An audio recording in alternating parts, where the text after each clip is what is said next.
Over the past several decades, educators and entertainers and journalists and politicians created an army of psychologically engineered tantrum throwers to be the muscle behind their movements. But when these megalomaniacal sacks of rage emerged from their incubation safe spaces, they started turning on the people who made them. Who'da thunk it?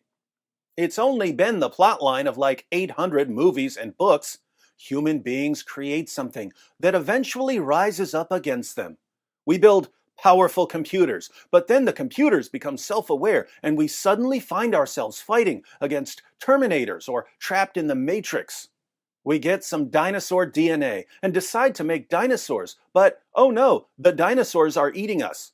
We make super soldiers or monsters, but the super soldiers or monsters just don't respect our authority, and we end up in a struggle for our very existence. Well, it actually happened. These college professors and actors and reporters created a monster, and now that monster is eating them. But they decided to fight back with a letter in Harper's Magazine.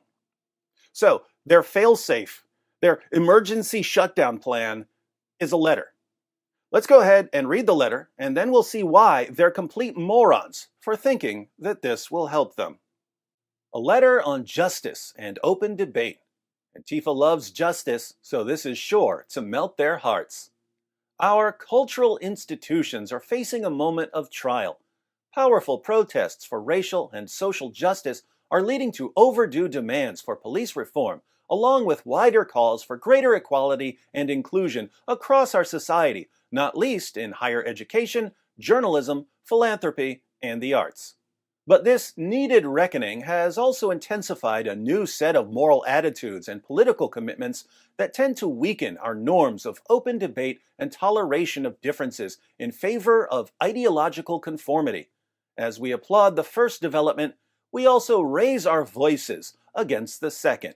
Uh-oh, they're raising their voices. The woke mob must be trembling in their balaclavas. I hope they don't drop their Molotov cocktails. The forces of illiberalism are gaining strength throughout the world and have a powerful ally in Donald Trump, who represents a real threat to democracy. But resistance must not be allowed to harden into its own brand of dogma or coercion, which right-wing demagogues are already exploiting. The democratic inclusion we want can be achieved only if we speak out against the intolerant climate that has set in on all sides. So far, so good. The woke mob doesn't like Donald Trump, so we'll tell them that riots and cancel culture are helping Donald Trump. That'll calm them down. The free exchange of information and ideas, the lifeblood of a liberal society, is daily becoming more constricted.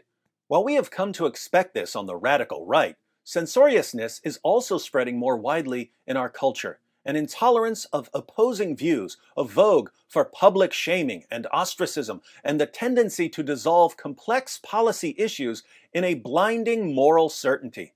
We uphold the value of robust and even caustic counterspeech from all quarters. But it is now all too common to hear calls for swift and severe retribution in response to perceived transgressions of speech and thought. More troubling still, institutional leaders, in a spirit of panicked damage control, are delivering hasty and disproportionate punishments instead of considered reforms. And here's where we find out that this entire letter is really about self-preservation. It's not that the authors and signers of the letter actually care about the free exchange of information, it's that they're also being canceled, and they don't like that very much. Editors are fired for running controversial pieces. Books are withdrawn for alleged inauthenticity. Journalists are barred from writing on certain topics. Professors are investigated for quoting works of literature in class. A researcher is fired for circulating a peer-reviewed academic study. And the heads of organizations are ousted for what are sometimes just clumsy mistakes. Poor victims of the monster they created.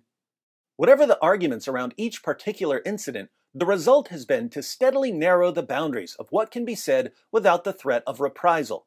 We are already paying the price, you sure are, In greater risk aversion among writers, artists, and journalists who fear for their livelihoods if they depart from the consensus or even lack sufficient zeal in agreement. These poor writers and artists and journalists, they spent years cheering on the mob, and now they're, quote, paying the price in greater risk aversion. An intolerable burden, to be sure.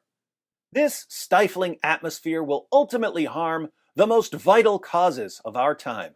Yes, it will. The restriction of debate, whether by a repressive government or an intolerant society, invariably hurts those who lack power and makes everyone less capable of democratic participation. The way to defeat bad ideas is by exposure, argument, and persuasion, not by trying to silence or wish them away. We refuse any false choice between justice and freedom, which cannot exist without each other. As writers, we need a culture that leaves us room for experimentation, risk-taking, and even mistakes.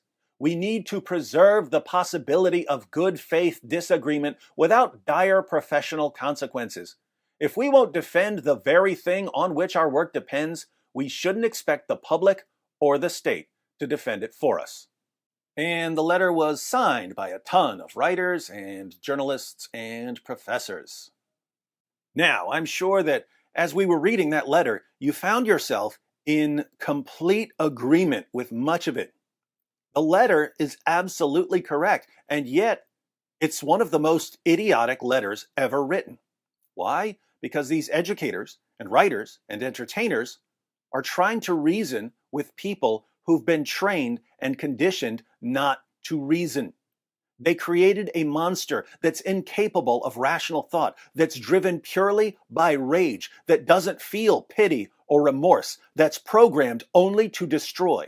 And they're deluded enough to think that their magic bullet is a carefully worded letter.